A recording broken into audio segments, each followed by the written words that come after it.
in short, the superego restructuring this ingredient, or when we say superego in this case, we mean the punitive or pathological superego, because superego in Freudian terms is not something invariably negative, but when it is in the way, it is different.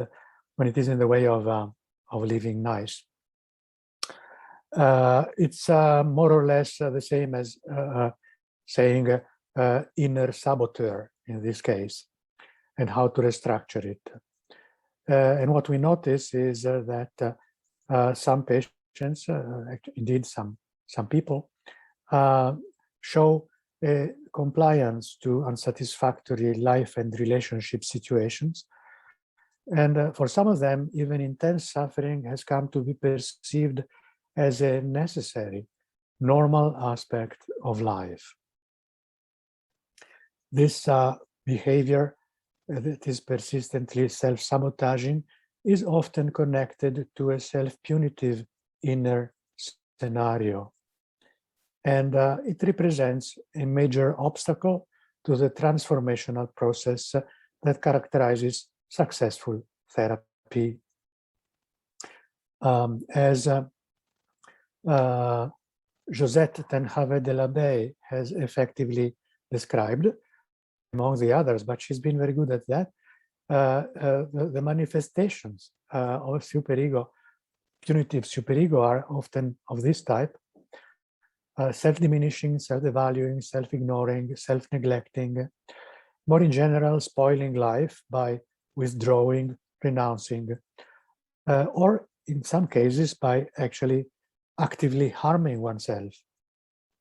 All this we call, Danalu called self-sabotage. Basically, it amounts to doing things that are different or opposite to what would be good for us. If we behave in this negative way that is against ourselves, this means that our will, our capacity to want, is impaired. And we will make a short digression to emotional systems that are located in the subcortical regions of the brain to say that in general, when there is a punitive superego or a stifling superego, the superego is in the way of good life, it means that the systems of panic and grief and of fear are overcharged, work more than they should, hyperworking, whereas the systems of seeking, play, and care that are more in the service of desire, exploration of life, taking care of oneself and others, and playing are more hypo-functioning. A separate consideration applies to the systems of rage and of lust and sexual desire that not necessarily are working in a different way, but sometimes are hooked in, are taken in by the punitive superego. For instance, when rage becomes murderous and uncontrollable, or when lust and sexual desire become perversions. In neurobiological terms, according to Panksepp, the will system is rooted in the seeking system, whose inhibition brings about passivity, apathy, compliance, lack of initiative, withdrawal. So what we need to do if we want to counter this is that we need to activate the will-related systems of desire, play, commitment, proactivity, tonicity, arousal, volition, liveliness. Now, when we set out to diffuse the self-sabotaging part, our first goal is to intercept, spot, bring into focus the patient's will, what they really want. That is often unclear to themselves. Our aim will be to empower, to give power to the patient's will. Now, we need to do that, we need to get in a deep emotional connection with the other person. And this requires an activation also of subcortical channels. The word, the speech alone will not be enough, because as we know, words can deceive, we can manipulate with words, whereas an emotional contact is more truthful by its characteristic. So we need an experiential connection. That means via body, breathing, emotion, and the other channels of attachment. This, in my experience, is facilitated if you, as a therapist, are as real as possible as a person and don't hide behind a professional role.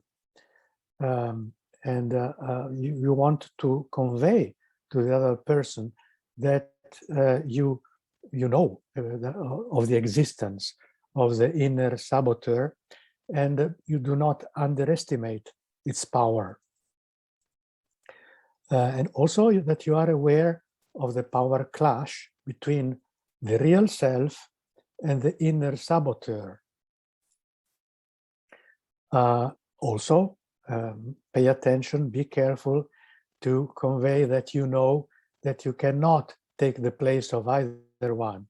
You cannot become the self of the patient and act for them, and you cannot take the place of the patient's superego and start treating them in a better way.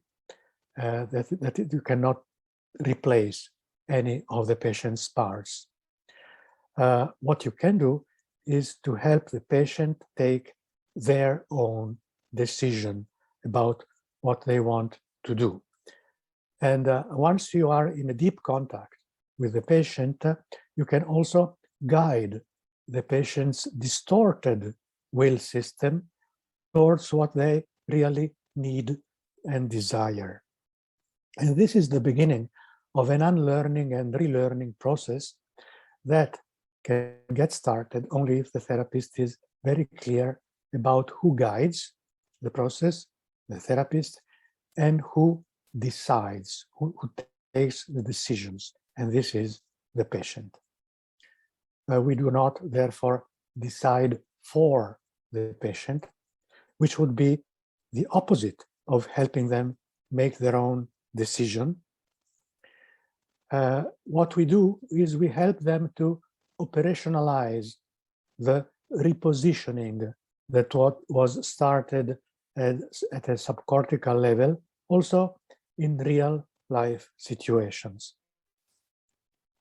With the help from the therapist, the self-sabotaging habits now can restructure into more adaptive patterns. And this involves escorting the patient in life situations that specifically mobilize their anxiety and help them regulate their specific anxiety. And here Davanlu comes again. The specific anxiety that is aroused by the specific painful conflict of the patient. It is not a general form of intervention, but a highly specific form of intervention. And working with the superego actually is also a field to which Davanlu gave a very valuable, fundamental contribution. So we'll see 4 clips regarding working with the superego,